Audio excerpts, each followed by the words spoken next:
In some cities, people are choosing cars instead of bicycles, while in other cities, riding bikes is replacing cars. Why is this the case? Which development do you think is better? Look at the paraphrasing. Advancements in technology have brought many changes to various parts of the world. So this is a general statement. ठीक है, और ये present perfect tense इसमें हमने use किया हुआ है, have use किया हुआ है, और third form of verb bring, brought.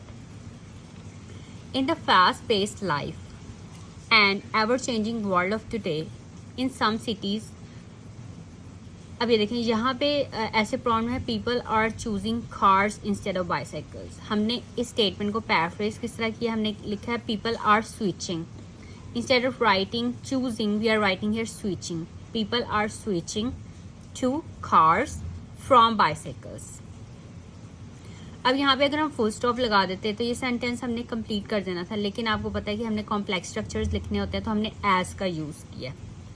So people are switching to cars from bicycles as a popular means of transport. ठीक है, इस तरह से हमने सेंटेंस को जो है वो एक्सटेंड कर दिया और इंफॉर्मेशन ऐड कर दिया है by using this word as. फिर हमने नेक्स्ट पैराफ्रेजिंग की है, instead of writing while we are writing here whereas, while whereas in some other cities the reverse of this trend is seen, with bicycle gaining more popularity than cars among the masses. अब ये orange में और यहाँ पे yellow और orange, इस statement को देखें, ये मतलब किस तरह से पैराफ्रेज किया हुआ है हमने और इन्फॉर्मेशन ऐड करके पैराफ्रेजिंग की हुई.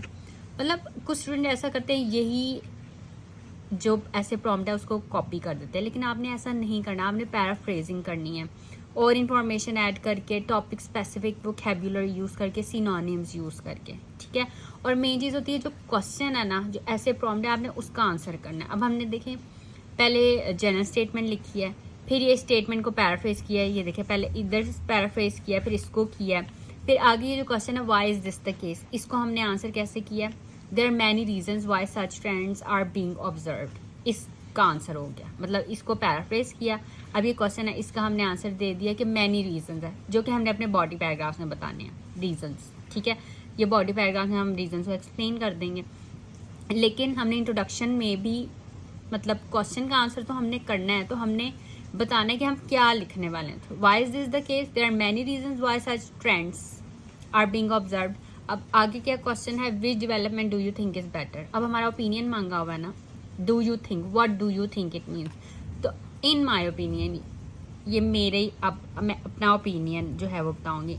इन my opinion, in the present scenario the shift towards more eco friendly modes as bicycles is a better development. तो ये मैंने इसका आंसर कर दिया. ठीक है, तो ये ब्यूटीफुल इंट्रोडक्शन है. अगर आप इस तरह से इंट्रोडक्शन लिखेंगे तो एग्जामिनर पे बहुत अच्छा इंप्रेशन पड़ेगा. ठीक है, और यहाँ पे भी देख लें, अगर हम यहाँ पे फुल स्टॉप लगा देते, क्योंकि ये सेंटेंस भी कंप्लीट इस तरह हो जाता है. In my opinion, in the present scenario the shift towards more eco friendly modes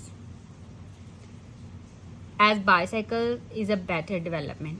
मतलब एज ना यूज करते, इसको वैसे ही कंप्लीट कर देते सेंटेंस को, सिंपल सेंटेंस की फॉर्म में. In the present scenario the shift towards more eco friendly modes, आगे आप इसको थ्रू 3 वर्ड्स लिखे तो कंप्लीट करते, लेकिन हमने ये वर्ड यूज़ किया एज और फिर सेंटेंस को कंप्लीट किया. ठीक है, इसको कॉम्प्लेक्स स्ट्रक्चर, कॉम्प्लेक्स सेंटेंस बना दिया.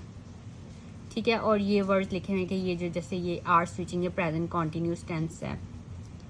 ठीक है, ये पैसिव आर बीइंग ऑब्जर्व्ड. तो इस तरह आपको टेंसेस की भी इंफॉर्मेशन होनी चाहिए कि present perfect, present continuous, passive, indefinite और परफेक्ट कंटिन्यूस. तो मतलब आप अगर टेंसेस आपको पता होगा तो फिर आपकी जो ये ग्रामेटिकल मिस्टेक्स हैं ये कम होंगी.